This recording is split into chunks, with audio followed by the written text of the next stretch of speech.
This is part 2 of a 3-part series designed to explain solipsism, nihilism, and hedonism, and in this video you will learn about philosophical nihilism and its subforms. It is often associated with Friedrich Nietzsche, who studied its belief systems extensively, and we will explore his ideas in a general capacity.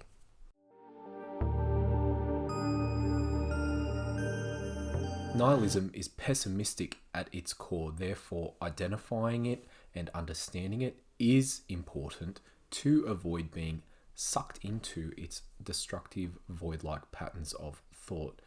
And nihilism originated in 19th century Russia and is a philosophy based in skepticism.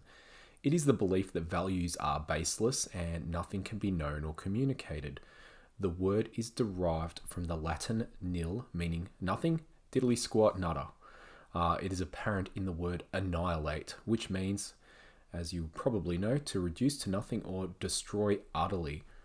Friedrich Nietzsche, the 19th century Russian philosopher, is synonymous with nihilism and he studied it extensively. He argued its corrosive effects would in the future eventually destroy all moral, religious, and metaphysical convictions, leading to a crisis for humanity.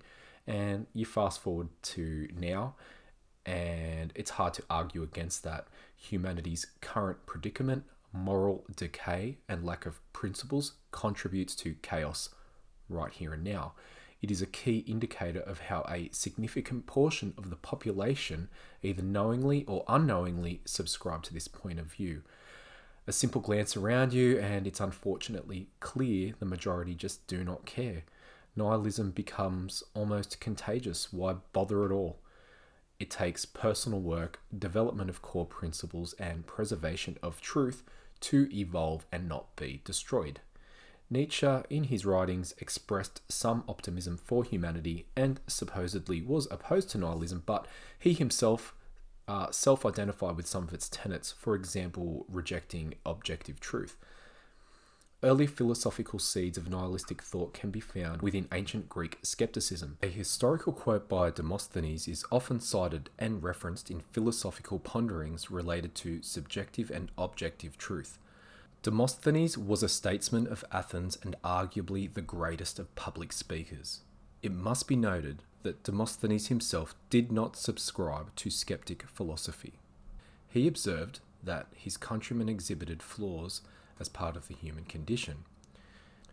His examination of the Greek citizens suggested they were blissfully unaware of hostile intentions from neighbouring forces. Individual belief on the part of the Athenian citizenry was in stark contrast to the geopolitical tension and harsh reality surrounding them. The following is paraphrasing one of his quotes, and its main purpose was to eloquently point out to the Greek population as individuals and as a whole that they were in a state of ignorance. Demosthenes is quoted as saying, "What he wished to believe, that is what each man believes." Nihilists have used this quote to prop up the idea of truth being arbitrary and certainty being a pipe dream. I would argue that it instead highlights the importance of inquiry, facts, and the pursuit of actual truth. If you believe you can do whatever you please without ramifications or infringe upon another's rights, you are wrong on both accounts. It falls under a subcategory known as ethical nihilism, and it dismisses the notions of good and evil. And a number of years ago, I read Fyodor Dostoevsky's classic novel Crime and Punishment. That was back in my early 20s, and its themes came to mind whilst conducting research for this video in a synchronistic way. His name came up during subsequent study for this particular video that I'm doing now, and it revealed that he was vehemently opposed to nihilism, understood its dangers, and saw it as a path to moral collapse. His novels explored these themes, and the main protagonist in Crime and Punishment, Raskolnikov, self-righteously believes he can justifiably murder and rid society of those he deems unfit. It's eugenics on a small scale and an elevation of himself to godlike status. The crimes committed in the book, however, guilt ensues and he plummets into a physical, mental, and spiritual downward spiral. He eventually turns himself in, self-reflects, experiences moral regeneration and accepts his wrongdoing. Another subcategory is political nihilism. It refers to the destruction of the existing political, social, and religious order to bring about meaningful change. And on face value, I don't mind the idea of an overhaul because the bulk of humanity's problems can be attributed to government around the world. Philosophical and esoteric teachings around the world convey the cycle of creation, preservation, and destruction. And I was recently made aware of Russian anarchist Peter Kropotkin's work in an investigative journalism piece by The Corbett Report. And in his video, he discusses Kropotkin's 1902 book, Mutual Aid, a Factor of Evolution. And before I press on, we must dispel a myth about the word anarchy, and it does not mean chaos. In fact, anarchy means no rulers, no masters. Following that fundamental premise comes freedom. Please verify the definition of the term for yourself. And to summarize political nihilism, referencing the video piece and some basic research on Kropotkin's life and work, he suggests there be a dissolution of the democratic top-down capitalistic corporate world, and rising up from its ashes are the evolution of individual freedoms, mutual cooperation, and voluntarism.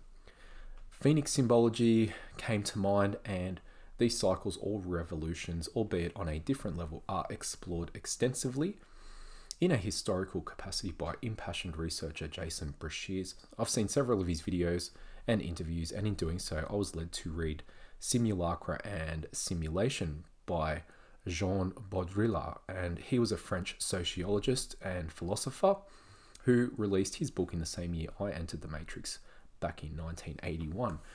Towards the end of his book, he admits to being a self-proclaimed nihilist. His work describing the breaking down of society, its codes of references are fracturing and disintegrating into obscurity. And, there's foresight in his observations when you consider the oversimplified interpretations of the world. References of references, a deliberate dumbing down of society, and so on. But there are also concerted efforts made by people to absorb, learn, and propagate untainted knowledge too. It can evolve on a positive trajectory. Nihilism has several shapes and forms, and its central thesis can be condensed into the notion that life has no purpose or is meaningless.